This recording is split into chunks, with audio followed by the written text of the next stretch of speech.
In the spring of 1925, a man sold the Eiffel Tower. Not a replica. Not a painting. Not a postcard. The actual Eiffel Tower. For scrap metal. And then, because the first buyer was too embarrassed to go to the police, he came back to Paris 6 weeks later and sold it again. His name was Victor Lustig. And by the time the United States government finally caught him, he had conned his way across 2 continents, forged millions of dollars in currency, and outwitted the FBI for years. This is the story of the greatest con man who ever lived. Paris, 1925. The city is rebuilding after the devastation of World War I. There's money in the air, new money, anxious money. Businessmen from across Europe and America are flooding into the French capital, looking for deals, opportunities, and a taste of the glamour that Paris still promised even in its battered state. The Eiffel Tower itself is in poor shape. Built in 1889 as a temporary structure for the World Exhibition, it was never meant to last.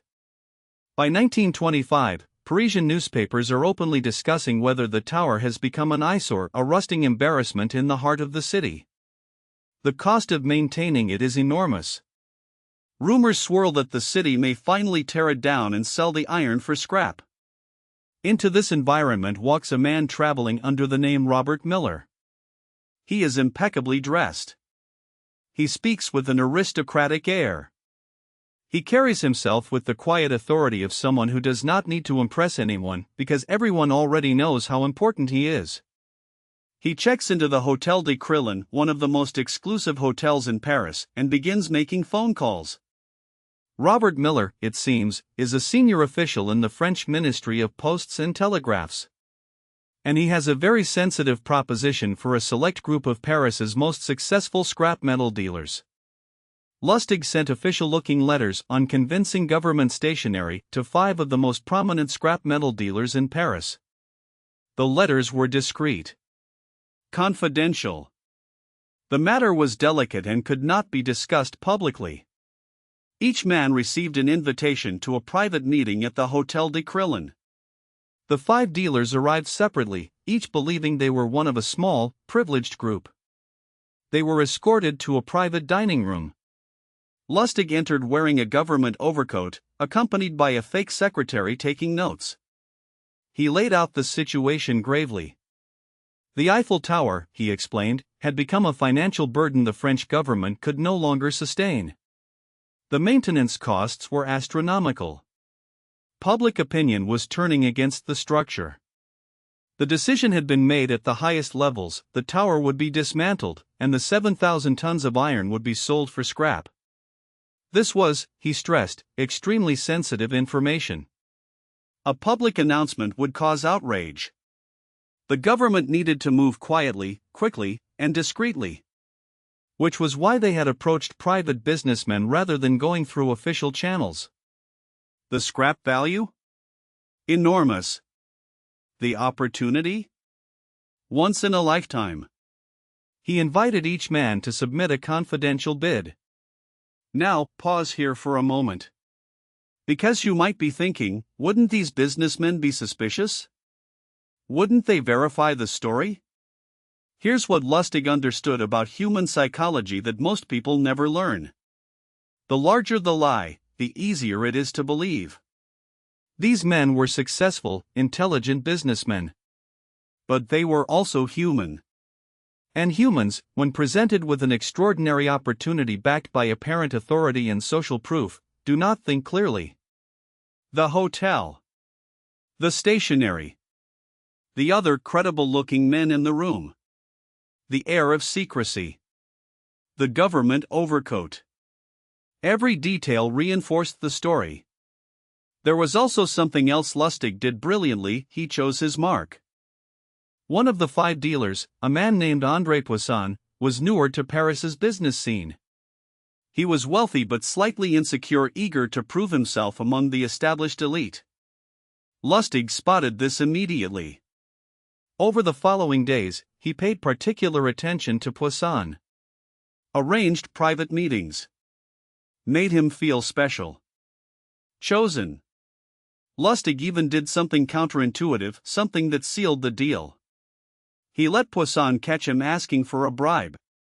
In a private meeting, Lustig leaned in and explained awkwardly that his government's salary was not what it should be. That facilitating this arrangement involved personal risk. That he would need something to make it worth his while, off the books. This moment of apparent corruption was, paradoxically, the thing that made Poisson believe everything was real. Because crooked officials ask for bribes. Legitimate-sounding stories don't have that texture of human weakness. Poisson thought, this is how the real world works. He's a real person, asking for real money, in a way that makes him vulnerable to me. This has to be genuine. André Poisson paid the bribe. And then he paid for the Eiffel Tower. The total, approximately 70,000 francs, worth around $50,000 in 1925 dollars. Millions by today's value. Lustig took the cash, handed over a fake deed of sale and a set of official-looking government documents, and left Paris that night. André Poisson went to take possession of his new property. You can imagine the moment it unraveled. The real authorities. The real officials. The confusion. The documents that meant nothing. He had been robbed. And here is where the con becomes something almost unbelievable. Poisson never went to the police. Think about that. A man had just defrauded him out of the equivalent of millions of dollars, and he said nothing. Why? Because the humiliation would have been unbearable. Can you imagine the headlines? Paris scrap dealer buys Eiffel Tower. Pays good money. Gets receipt. His reputation. His standing. His business relationships. All of it would have been destroyed by the laughter alone. So he stayed quiet. And Lustig, who had been carefully watching the Paris newspapers from Vienna, where he'd fled, realized something extraordinary. There were no reports. No police alerts. No manhunt. He had gotten away with it completely. So he came back. 6 weeks later, Victor Lustig returned to Paris. New hotel. New alias. New set of 5 carefully selected scrap metal dealers. New letters on new stationery. He sold the Eiffel Tower a second time. This buyer, however, did go to the police. Which finally put Lustig on the radar of French authorities. But by then, he was already gone. Victor Lustig, whose real identity remained a mystery for years, had been born in Bohemia in 1890. His real name was unknown even to many of his associates. Over the course of his career, he used at least 47 aliases and carried 24 false passports. He was a genius linguist, fluent in 5 languages. He had studied at the finest schools. He could have been anything. He chose to be a con man. Before the Eiffel Tower, he had spent years working the transatlantic steamship routes, running card games and confidence schemes on wealthy American passengers crossing between New York and Europe. It was there that he developed what he called the 10 Commandments of the Con Man, a list he actually wrote down and shared. Be a patient listener. Never look bored. Wait for the other person to reveal any political opinions, then agree with them.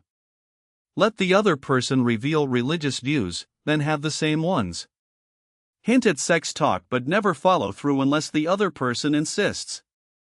Never discuss illness unless some special concern is shown. Never pry into a person's personal circumstances. Never boast, just let your importance be quietly obvious. Never be untidy. Never get drunk. 10 rules. Ruthlessly effective. Used with precision on every mark. After the Eiffel Tower, Lustig moved to the United States permanently. And he ran his most audacious scheme yet. He invented a money printing machine. The Rumanian box, he called it. A handsome mahogany box with a slot at each end. Lustig would feed in a genuine $100 bill and a blank piece of paper. 6 hours later, he'd explain this was due to the complex chemical process inside. Another $100 bill would emerge from the other end. He would demonstrate this for marks. A real $100 bill goes in. 6 hours pass. A real $100 bill comes out. And it worked. Because Lustig had preloaded several genuine bills inside the box before the demonstration. He sold these boxes for $10,000 to $30,000 each. By the time the buyer discovered the box only printed real money for about 24 hours, just long enough for Lustig to disappear, he was long gone. But then came the most dangerous move of his career. Victor Lustig decided to con Al Capone. He approached the most powerful and violent criminal in America with a guaranteed investment scheme. He asked Capone for $50,000, promising to double it in 2 months. Capone gave him the money. Lustig then did nothing. He put the $50,000 in a bank vault and waited. 2 months later, he returned to Capone. The investment, he said, regretfully, had fallen through. He handed back the full $50,000 untouched.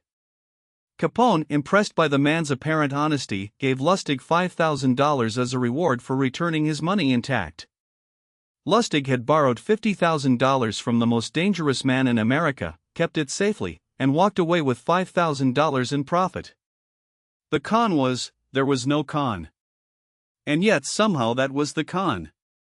The U.S. Secret Service had been hunting Lustig for years, not for his confidence schemes, but for counterfeiting. In the early 1930s, Lustig had partnered with a master engraver and begun producing some of the most accurate counterfeit $100 bills ever printed. At the operation's peak, he was flooding the American economy with fake currency at a scale that genuinely alarmed the government. He was finally caught in 1935, not through brilliant detective work, but through the jealousy of a woman he had promised to leave his wife for. She tipped off the Secret Service. Lustig was arrested. He escaped from a federal detention center, his only known escape, by tearing his bedsheets into a rope, climbing out a window, and then casually walking the streets of New York for weeks before being recaptured. He was convicted of counterfeiting and sentenced to 20 years in Alcatraz.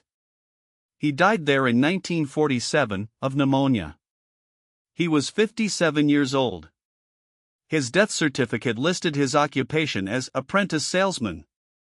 So what do we make of Victor Lustig? He was, by any measure, a criminal who caused real harm. His counterfeit currency damaged real people's savings. His schemes ruined businesses. His charming exterior concealed a man utterly without conscience. But there's a reason his story has endured for a century. Lustig understood something fundamental about human beings that most of us spend our whole lives trying not to admit. We believe what we want to believe. When an opportunity appears that matches our desires, our greed, our ambition, our longing to be chosen, we don't apply skepticism. We apply creative reasoning in favor of saying yes. The scrap metal dealers weren't stupid. They were human. The lesson isn't don't trust anyone. The lesson is, the moment something makes you feel specially selected for an opportunity that others don't know about, stop. That feeling of being chosen is often the exact tool being used against you. It was true in 1925.